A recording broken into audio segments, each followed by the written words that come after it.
पत्नी की जिंदगी पति के साथ गुजरती है, उसकी संपत्ति के साथ नहीं। लड़के को 60 लाख का पैकेज है, बेंगलोर में इंजीनियर है, उसके पिता भी सरकारी नौकरी है, गांव में ज़मीन जायदाद भी अच्छा है। और क्या चाहिए हमारी बेटी तान्या को। युग जी जो बेटी तान्या के लिए लड़का देख कर आए थे, अपनी पत्नी सुमन से बोले। उसने पूछा, लड़के से मिलकर बात किए क्या? लड़के का स्वभाव कैसा है? स्वभाव का क्या है, अरे इतना पैसे वाला आदमी है, इतनी शान शौकत है, हमारी बेटी राज करेगी वहाँ। युग जी लड़के वालों की बड़ाई करते हुए बोले। सुमन के सामने 25 साल पहले का दृश्य आ गया। 25 साल पहले जब उसकी शादी की बात हो रही थी, उसके पिता अशोक जी उसकी माँ आशा के सामने युग जी के बारे में बता रहे थे। लड़के को जमीन जायदाद की कमी नहीं है, पिता गुजर चुके थे, पूरे घर का मालिकाना लड़के के हाथ ही है। हमारी बेटी जाते ही मालकिन बन जाएगी, उसे कोई उस पर हुक्म चलाने वाला नहीं होगा। सुमन की माँ ने पति से पूछा था, लड़के का स्वभाव कैसा है? वह बोले, अरे जमींदार आदमी है, स्वभाव तो अच्छा होगा ही, ज़्यादा मत सोचो, हमारी बेटी रानी बनकर रहेगी, इससे अच्छा रिश्ता नहीं मिलेगा सुमन के लिए। खूबसूरत भविष्य के झिलमिल लाल चुनर ओढ़े सुमन युग की दुल्हन बन ससुराल आ गई। ससुराल आते सुमन के सपनों से सिंदूरी रंग उतरने शुरू हो गए। युग का स्वभाव उम्मीद के बिल्कुल ही विपरीत था। घर की जिम्मेदारी तो उठाए थे, लेकिन उसके बदले घर में एक आतंक बनाकर रखे हुए थे। एक बहन की शादी करवा चुके थे, एक बहन की शादी होनी थी।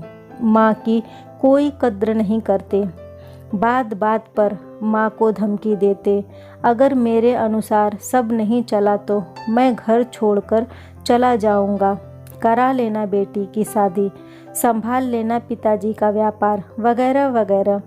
सुमन युग का ऐसा व्यवहार देखकर दंग रह गई। कभी किसी बेटे को अपनी माँ से ऐसा व्यवहार करते नहीं देखी थी। जो इंसान अपनी माँ बहन की कद्र नहीं करता था, वो पत्नी की क्या कद्र करता। सुमन को बात बात पर जलील करना, गाली देना, मारना पीटना युग की दिनचर्या में शामिल हो गया। इसी बीच सुमन प्रेग्नेंट हो गई। बहुत मुश्किल से युग माना सुमन को मायके आने के लिए।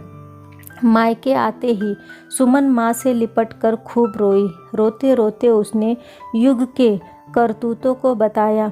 पिता सिर पीट लिए, क्या सोचा था, क्या हो गया? आशा जी अशोक जी पर आरोप लगाते हुए बोली, मैंने आपसे कहा था पहले लड़के के व्यवहार का पता कर लीजिए, लेकिन आप तो लड़के की संपत्ति देखकर पागल हो गए। अब किस काम की संपत्ति, जब बेटी खुश ही नहीं। आशा जी रोते हुए बोली, कलेजा तो अशोक जी का भी फट रहा था।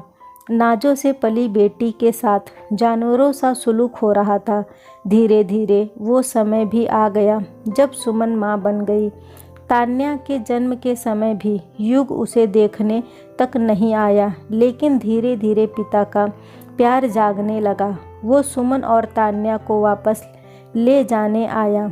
अशोक जी और आशा जी साफ मना कर दिए कि उसकी बेटी उस नरक में दोबारा नहीं जाएगी। हमें हमारी बेटी प्यारी है, हम उसे मरने वहाँ नहीं भेज सकते। फिर सुमन भी पढ़ी लिखी है, वो खुद अपने पैरों पर खड़ी हो सकती है। उस बार युग को खाली हाथ लौटना पड़ा। 2 महीने बाद फिर युग रिश्ते के एक चाचा को भेजा सुमन और तान्या को वापस लाने के लिए। सुमन अंदर से टूट चुकी थी। उसे फिर से पढ़ाई करना, नौकरी के लिए भाग दौड़ करना, तान्या की जिम्मेदारी, उसके कुछ समझ नहीं आ रहा था। इतने दिनों से मायके में थी, समाज में बातें भी बनने ही लगी थी। उससे छोटे 2 भाई बहन भी थे, उसके माता पिता पर उसकी भी जिम्मेदारी थी।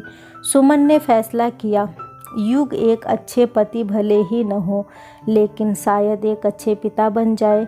वहाँ की संपत्ति पर मेरी बेटी का हक है, वहाँ मेरा नहीं, लेकिन मेरी बेटी का भविष्य सुरक्षित है। बहुत सोच विचार कर और माता पिता को समझाकर वापस ससुराल आ गई।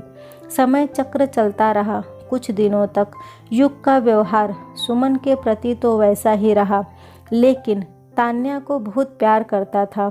सुमन को इसी में संतुष्टि थी। उम्र बढ़ने के साथ युग थोड़ा शांत होने लगा।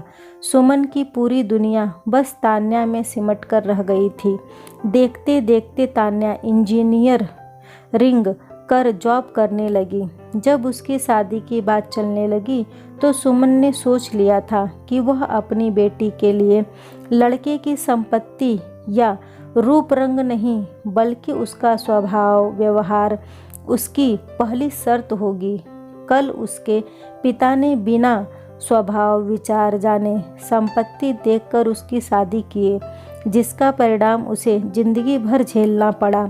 आज वही गलती कर वो अपनी बेटी का आने वाला कल बर्बाद नहीं कर सकती। पत्नी की जिंदगी पति के साथ गुजरती है, उसकी संपत्ति के साथ नहीं। सुमन युग जी से बोली, जब तक तान्या खुद उस लड़के से मिलकर उसके स्वभाव को जानकर पूरी तरह आश्वस्त नहीं हो जाती, तब तक शादी की बात आगे नहीं बढ़ेगी। युग जी भी तान्या की भावी जिंदगी सुखमय हो, यह सोचकर सुमन की शर्त से सहमत हो गए। दोस्तों, कैसी लगी ये कहानी मुझे कमेंट करके ज़रूर बताइएगा। वीडियो को लाइक और शेयर करना न भूलें। चैनल पे पहली बार आए हैं तो इसे सब्सक्राइब ज़रूर करें। कहानी सुनने के लिए आपका बहुत बहुत धन्यवाद।